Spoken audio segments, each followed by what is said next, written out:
Le Forum des jeunes professionnels du Togo présente Monter plus haut, le podcast qui vous propose la dimension d'un esprit supérieur à travers Christ.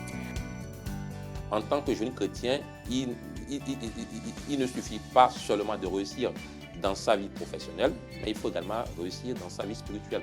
Et donc, quand on est vraiment dans sa vocation, voilà, le côté spirituel, le côté social, le côté professionnel doivent aussi prendre le pas.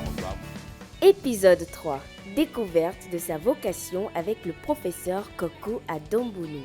C'est ce samedi 6 avril à 19h sur les canaux du Forum des jeunes professionnels.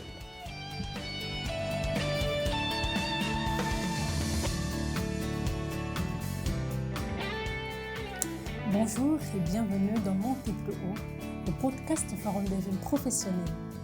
Une série d'échanges inspirantes, motivantes et captivantes où la sagesse biblique rencontre l'ambition professionnelle. Un podcast qui vous ouvre les portes vers une élévation spirituelle et intellectuelle. Comment découvrir sa vocation en tant que jeune ?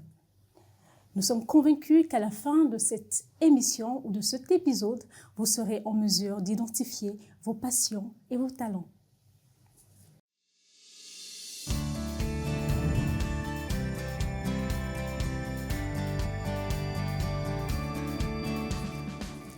Pour ce faire, nous recevons un homme dont la personnalité débordante d'énergie, de détermination et d'excellence rime avec sa carrière. Docteur en médecine, spécialiste en radiologie et en médecine nucléaire, il est également docteur en biophysique, spécialiste en radioprotection et en télémédecine. Professeur titulaire à la Faculté des sciences de la santé de l'Université de Lomé, il est responsable de l'unité de télémédecine CHU Campus Lomé. Il est également orateur dans de nombreux congrès internationaux. Professeur à Dombounou, Koko. Bienvenue, professeur. Merci, madame. Comment vous vous portez ? Je vais bien, j'espère que vous aussi. Je vais bien également. Alors, nous sommes très ravis de vous avoir dans cette émission, sur ce plateau. C'est un plaisir partagé. Et nous sommes convaincus qu'à la fin de cet épisode, les jeunes qui nous suivent auront l'opportunité de connaître exactement ce que c'est que la vocation et comment les identifier. Je l'espère vivement. Voilà. Et alors, pour une première question, dites-nous pourquoi est-il important pour un jeune de connaître sa vocation ? Merci, ma sœur. Avant de répondre à votre question, permettez-moi donc de rendre gloire à Dieu pour la vie des initiateurs de ce projet Monter plus haut. Et je prie que Dieu puisse mettre tout en œuvre pour que ce projet puisse réussir. Et je suis ravi ce matin pour l'opportunité que vous me donnez, donc de pouvoir partager mon expérience, de pouvoir partager ma vision sur le thème qui nous unit, à savoir la découverte de sa vocation professionnelle. Oui. Alors, revenez à votre question. Pourquoi est-il important pour un jeune de connaître sa vocation ? Ah oui, avant de répondre à la question pourquoi, je voudrais d'abord dire un mot sur la vocation. La vocation, c'est sa destinée, hein, c'est une mission, c'est ce pourquoi on est créé, ce pourquoi Dieu nous a créés, en sachant que Dieu, en créant chacune de ses créatures, a une mission, a une vision pour ces créatures. Mm-hmm. Et donc, dans la vie, dans les différents domaines, nous avons des vocations. Il y a des vocations religieuses, il y a des vocations socio-professionnelles. Et c'est sur la vocation socio-professionnelle que nous voulons débattre donc, dans ce podcast.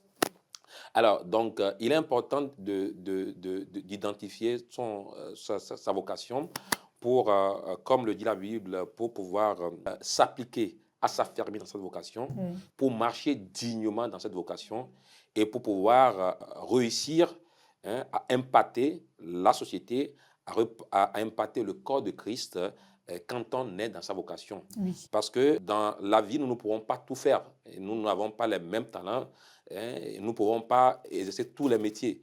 Et si nous nous trompons dans de vocation, c'est-à-dire nous trompons de métier, nous trompons de mission, nous n'allons pas être épanouis, nous n'allons pas être heureux. Oui. Or, la vie, elle est faite pour être épanoui, pour être heureux, elle est faite pour laisser des traces, pour impacter. Et donc, il est important pour le jeune de pouvoir identifier ce en quoi il est destiné, ce en quoi il a les talents et la passion pour mieux réussir que quiconque. Oui. Alors, il arrive qu'on se sente perdu, voire indécis face à ses choix. Alors, je considère aussi que la vocation est le fondement de notre choix de carrière, voire de notre objectif de vie. Alors, quel conseil donneriez-vous à un jeune qui se retrouve face à cette situation, c'est-à-dire qui se sent perdu et voire indécis face à ses choix? Ah oui, d'abord, quand on parle de vocation, on peut dire vocation suppose, on va dire, deux grands facteurs. Il y a les talents, c'est-à-dire les facultés, nos prédispositions d'une part, et puis la passion. Parce que dans sa vocation, il faut avoir les talents pour la vocation, et puis il faut aimer. Et donc, c'est d'où vient la passion. Alors, donc, quand on se perd, il faut maintenant donc que le jeune doit s'explorer. Il doit s'interroger pour voir quelles sont les facultés, quelles sont les prédispositions, les talents que Dieu a mis en lui. Et comme je le dis, Dieu, dans toutes ses créatures, Dieu a doté toutes ces créatures de talents, de dons, de facultés divers. Oui. Et donc, c'est ces talents que Dieu nous a dotés nous permettre de pouvoir atteindre une mission, de pouvoir remplir une mission pour laquelle Dieu nous a destinés. Donc, le Dieu doit pouvoir voir d'abord quels sont les talents qu'il a. Les talents, c'est depuis la naissance. Des fois, ça peut être peut-être l'intelligence intellectuelle académique, qui travaille bien, est très intelligente, l'intelligence émotionnelle, la façon dont il arrive à gérer avec son entourage, ses amis, sa famille. Et puis, il y a l'intelligence sociale, voilà, les réseaux qu'il arrive à former. Le jeune doit pouvoir commencer déjà par voir les proportions de chacune de ces trois types d'intelligence dans ses talents. Parce que dans les talents, on va retrouver son intelligence intellectuelle ou académique, son intelligence sociale et son intelligence émotionnelle. Après, maintenant, le jeune doit savoir quelles sont ses passions, qu'est-ce qu'il aime faire. Ce en quoi il est plus épanoui, ce en quoi il est plus libéré, ce en quoi il est plus heureux. Et donc, le jeune doit maintenant, pour pouvoir identifier sa vocation, il doit faire donc un mélange savant de sa passion et de ses talents. Et donc, quand on a bien fait, on a bien concilié sa passion et ses talents, on se retrouve dans sa vocation ipso facto. Donc, pour le jeune qui a des difficultés, c'est de voir dans ses prédispositions depuis son enfance sur en quoi il est doué, sur en quoi, des fois même c'est la société qui vous le dise. Les parents vous disent, tu arrives au temps, où lui-même il est conscient, quoi. Voilà, il sait que, bon, si c'est à l'école par exemple, il sait qu'il fait bien les mathématiques ou bien il fait bien les sciences, il fait bien la littérature, il doit commettre un être. Maintenant, même s'il prend la littérature, dans quelle matière littéraire le jeune est plus à l'aise, il prend même les matières scientifiques, après maintenant, dans quelle matière, même dans les matières scientifiques, où il prend du talent, il a du talent, dans quelle matière il est plus passionné. Et ça, vraiment, il va maintenant raccorder ça aux différents métiers. Okay. Voilà, aux différents métiers qui existent par rapport à ce que les métiers demandent comme talent et comme passion. Après, ça suppose que le jeune sait déjà ses talents, il sait ce qu'il aime, et il va voir aussi qu'est-ce que le monde aime, de ce dont on a besoin, le monde actuel a combien de besoin. Et maintenant, si ce dont il identifie ce dont le monde a besoin, dans son contexte, dans son milieu social, sur le marché, donc mettons le marché dans son environnement, quelles sont les entreprises, les métiers où les entreprises sont prêtes à payer. Oui. Une fois qu'il fait la conciliation de ce qu'il aime, de ses talents, du besoin du monde, il va pouvoir arriver à un moment donné à trouver sa vocation. Oui. Alors, à un moment donné, il est important c'est-à-dire avant toute chose, il est important de consulter Dieu, de demander la volonté de Dieu.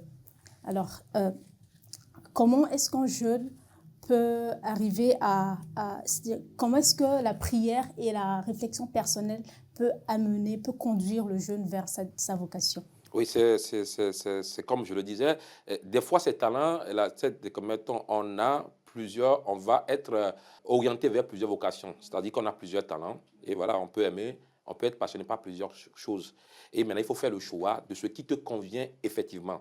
C'est comme par exemple, je donne l'exemple dans le choix du mariage, voilà, les jeunes peut-être se fixent des critères de leur partenaire. Voilà. Et puis il va trouver il rencontrera plusieurs partenaires, plusieurs femmes ou hommes qui vont, voilà, qui remplissent à ce que mettons ces critères. Mais il va lui être difficile de pouvoir choisir l'homme ou la femme qu'il lui faut exactement. Donc, il arrive aussi quand on a fait réflexion, on s'est exploré, on s'est posé des questions sur ces talents, qu'on a identifié ces talents. Et quand on s'est posé des questions sur ce qu'on aime, ce qui constitue sa passion, on peut se rendre compte qu'on a plusieurs, quand on associe son talent et ses passions, on a plusieurs vocations. Et c'est là où vient l'intervention de Dieu. Parce que Dieu, nous sommes ses créatures, il sait ce pourquoi il nous a créés. Et donc, on va, vers ce Dieu pour lui demander de nous orienter davantage. Et donc, pour moi, le jeune chrétien particulièrement est obligé, sinon est tenu de pouvoir, dans le choix de sa vocation, dans l'identification de sa vocation, solliciter Dieu. Il doit prier pour que Dieu puisse l'orienter. Et Dieu va faire que, voilà, les étoiles vont s'aligner pour que tu puisses te retrouver dans ta vocation à toi, dans la vocation où, quand tu te mets dans cette vocation, ben, tu vas exceller plus que quiconque. Tu vas être non seulement, tu vas impacter, mais tu vas être aussi épanoui. Donc, il est important, comme la Bible dit, de tout ce que nous demanderons, avec foi, nous le recevons. Vous demandez, voilà, Dieu doit pouvoir demander à Dieu de pouvoir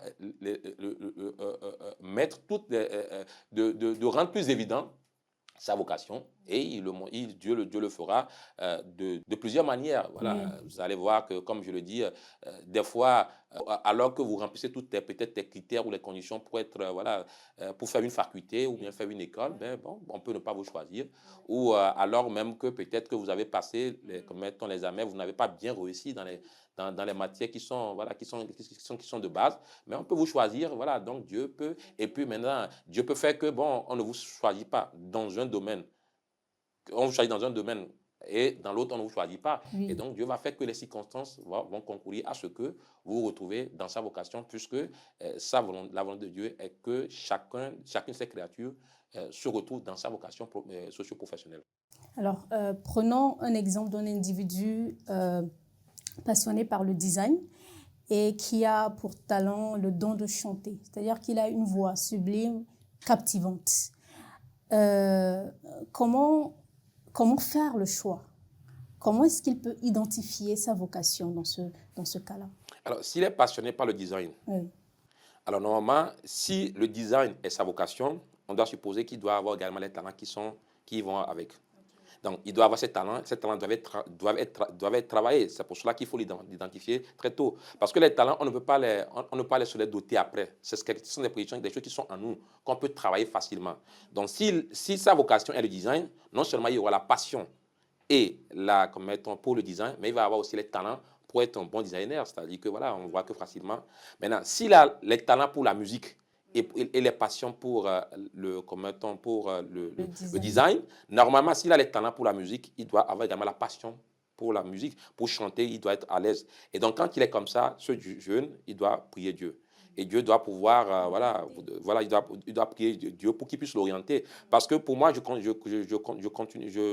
persiste à dire que la vocation, c'est ce en quoi on a la passion et on a les talents. C'est les deux. Quand on a seulement les talents, ce n'est pas vraiment sa vocation. Parce que là, on va faire des choses où on est triste, où on va s'épanouir. À un moment donné, on va changer. Parce que après tout, la finalité de la vie socio-professionnelle, c'est être heureux. Et pour être heureux, il faut être à l'aise. Même si vous êtes passionné de la chose, c'est comme par exemple, vous aimez le football, mais vous n'avez pas le talent de jouer au football. Vous allez jouer, mais les gens vont crier sur vous, vous n'allez pas exceller, et puis bon, vous ne serez pas heureux. Exactement. Maintenant, de la même façon aussi, si vous aimez le football et que vous avez les talents pour jouer et que vous n'avez pas la passion, mais vous n'aurez pas le goût de faire les entraînements, vous ne pouvez pas supporter les contraintes, les exigences pour préparer les matchs. Donc, pour la vocation, il faut la passion et les talents. Et donc, pour ce jeune-là, je me dis, design, s'il a la passion pour le design, peut-être que s'il a de petits talents, il se rend compte qu'il a les petits talents pour le design, il faut qu'il travaille davantage. Les talents-là. C'est pour ça qu'il faut les identifier. Pour se perfectionner. Pour se perfectionner, parce que quand on a le talent, c'est facile de le perfectionner. Mais quand on ne l'a pas, ce n'est pas comme mettons. Maintenant, la passion, ça peut se créer aussi. Des fois, la passion peut venir aussi avec le temps. Voilà, la passion peut venir voilà, avec, quand on va être dedans. Maintenant, ce jeune, il va prier Dieu et Dieu va créer les conditions pour pouvoir lui permettre de pouvoir voir entre le design et la musique, laquelle est sa vocation, vu qu'il a une passion dans l'autre et un talent dans l'autre. Autrement, peut-être qu'il faut associer les deux si c'est possible. Donc, si dans la musique, il y a un côté où il peut faire le design et chanter, là, il va se retrouver mieux. Si dans le design, il peut être en même temps peut-être animateur, voilà, toutes ces étoiles. Donc, c'est à lui de pouvoir concocter les choses pour que, dans tous les cas, ce qu'il va pratiquer comme métier, qu'il ait la passion et les talents. C'est-à-dire qu'il ait cette prédisposition, cette faculté à le faire sans problème, sans trop de difficultés, mais qu'il est aussi épanoui, qu'il aime. Alors, quelle est votre expérience? Comment est-ce que vous avez identifié votre voilà, passion ou bien votre talent? Actuellement, je suis professeur en biophysique et médecine nucléaire, médecin radiologue. Et donc, je suis, on va dire, comme professeur, médecin-professeur, je suis à la fois médecin, ça veut dire que je suis soignant. Professeur, c'est enseignant, je suis enseignant et je suis chercheur. Donc, vous voyez que je fais donc un métier qui regroupe 3 vocations. Okay. Donc, l'enseignement, les soins, c'est-à-dire le médecin, et puis la recherche. Alors moi, très tôt, depuis mon enfance, j'aimais enseigner. Et quand j'étais au cours primaire, je voulais devenir instituteur. C'est ce que je vois. Quand je vais au cours, je vois l'enseignant, je veux être comme l'enseignant. Quand je suis allé au collège, je voulais être enseignant du collège. C'est nos enseignants, c'était nos modèles. Voilà, j'aimais enseigner. Voilà, je me rappelle, je faisais beaucoup de travail de groupe, voilà, où j'expliquais, les camarades étaient tout contents. Mais arrivé au lycée, alors je me suis rendu compte que j'ai plus de talent pour devenir seulement enseignant du lycée et que je pouvais faire plus que ça et que, compte tenu des talents que Dieu m'a donnés, compte tenu de mes prédispositions, voilà, je serais peut-être gaspiller un peu le talent que de devenir comme être. Et là, j'ai commencé par changer de perception professionnelle. Mais quand je suis arrivé donc à l'université, eh j'ai choisi la médecine parce que voilà, je voulais être docteur. À l'époque, c'était la faculté qui me garantissait de sortir avec le plus grand diplôme universitaire qui était le doctorat. Okay. Mais arrivé donc en médecine, j'ai commencé par me rendre compte que oui, j'aime soigner, je veux soigner, cette passion a commencé par venir. Vous avez le plaisir de soigner. Ce travail. Mais au même moment, je me suis rendu compte, ah tiens, on peut être médecin et être enseignant, qui était ma première vocation. Alors, une fois que j'ai bien identifié rapidement, donc j'ai commencé par à m'appliquer. Comme la Bible dit, de s'appliquer à affermir sa vocation. Donc j'ai commencé par à m'appliquer. Et parce que pour devenir médecin et enseignant, ce n'est pas facile. Donc il a fallu donc mettre mes talents d'enseignant et mes talents intellectuels, donc mettre en ce sens pour pouvoir réussir à être recruté comme un enseignant-chercheur. Et donc, enseignant-chercheur, il faut de la recherche aussi. Donc, c'est des choses dans lesquelles voilà, je me passionne et puis voilà. Et on peut dire que c'est peut-être beaucoup plus la vocation d'enseignant qui m'a amené à devenir aujourd'hui enseignant-chercheur et puis maintenant médecin. Parce que pour devenir enseignant, il faut obligatoirement, en tant que médecin, il faut être médecin, il faut être chercheur. Donc, la vocation de l'enseignant m'a tiré à aller loin, à aller plus vite. Et aujourd'hui, je peux vous dire que en tant que professeur titulaire, entre l'enseignement, les soins, c'est-à-dire la médecine, la pratique hospitalière de la médecine et la recherche, je me plais plus dans l'enseignement parce que c'est ma vocation première. Alors donc, je crois que en l'identifiant rapidement, ça m'a permis que quand je suis venu en médecine, de savoir très tôt que moi, je suis destiné à être professeur. Et je peux vous assurer que déjà en première année, mes camarades savaient que moi, j'allais devenir professeur, voilà, un médecin professeur. Et je voyais des jeunes me disaient, ah professeur, à l'époque j'étais docteur, mais docteur, si vous ne devenez pas professeur, ça va nous faire mal parce que vous avez le don de pouvoir transmettre des connaissances. Exactement. Donc, voilà comment est-ce que de mon expérience, voilà, je me suis retrouvé après en étant médecin, en me retrouvant dans ma vocation première qui est l'enseignement. Et je vous assure que je peux faire 4 heures de cours sans pause. Et quand je viens pour enseigner, c'est tout un plaisir. Ça ne veut pas dire que je n'ai pas le plaisir de soigner les patients ou non de faire la recherche. Mais entre les trois, je suis plus épanoui dans l'enseignement. Maintenant, dans les soins aussi, voilà, ça fait partie aussi de ma vocation. Et dans la recherche aussi, j'essaie d'exceller parce que les trois sont liés.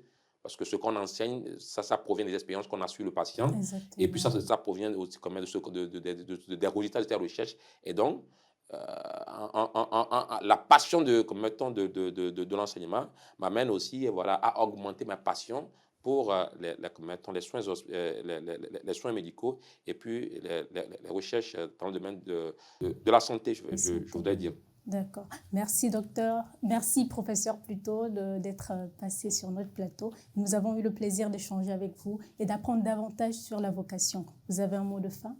Ah oui, mais ce que je dois dire aux jeunes, c'est de pouvoir très tôt, voilà, de pouvoir s'explorer, se poser des questions par rapport d'identifier ses talents, ses prédispositions, ses facultés, et puis avec le temps aussi d'explorer ses passions. Voilà. Après, maintenant, faire la conciliation entre les talents et la passion. Et maintenant, pour le jeune chrétien, il doit maintenant prier Dieu, parce que des fois, les passions et les talents combinés peuvent orienter vers plusieurs métiers, voilà, donc plusieurs vocations.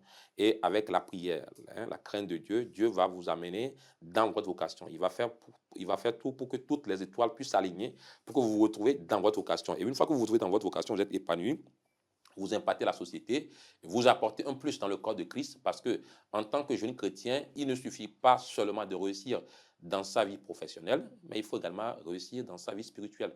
Et donc, quand on est vraiment dans sa vocation, voilà, le côté spirituel, le côté social, le côté professionnel doivent aussi prendre le pas. On doit voir que tout doit baigner. Et donc, aux jeunes, doit s'aligner aux jeunes. Donc, c'est d'abord de travailler leur talent, de les perfectionner, d'identifier leur passion, et puis maintenant de prier Dieu pour que Dieu puisse les mettre dans la vocation, c'est-à-dire dans un domaine où ils réussiront plus que quiconque. Merci, professeur. Je vous remercie, ma sœur. Alors, il est nécessaire de connaître sa vocation pour pouvoir être mieux orienté sur son choix de carrière ou même son objectif de vie. Et surtout, avant toute chose, confiez-vous au Seigneur. Il vous éclairera. La foi vient de ce qu'on entend et ce que l'on entend vient de la parole de Dieu. Bien-aimés, ouvrez vos cœurs et laissez-vous conduire par le Saint-Esprit. D'ici le prochain numéro, demeurez bénis. Le Forum des jeunes professionnels du Togo présente Montez plus haut, le podcast qui vous propose la dimension d'un esprit supérieur à travers Christ.